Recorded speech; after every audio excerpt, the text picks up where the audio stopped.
لکھی گئی کتاب المعجلہ ایک وقت ایک ٹائم جو ہے وہ سب کا لکھا جا چکا ہے.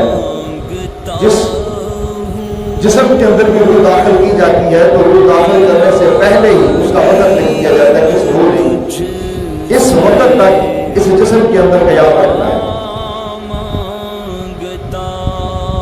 اس پورے پیریڈ کے اندر اس کے جسم کو ٹکڑے ٹکڑے بھی کر دیا جائے تو جب تک اس کا لکھا ہوا وقت وہ پورا نہیں ہوتا تو یاد رکھیں وہ روح اس کے جسم سے جدا ہوتی نہیں ہے، کیونکہ یہ روح خود نہ آئی ہے نہ خود نکل سکتی ہے.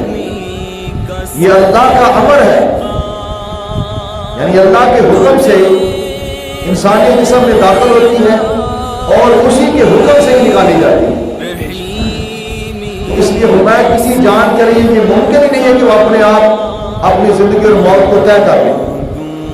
اسی لیے خودکشی کو ہمارے مذہب کے اندر اسلام کے اندر حرام کہا گیا ہے.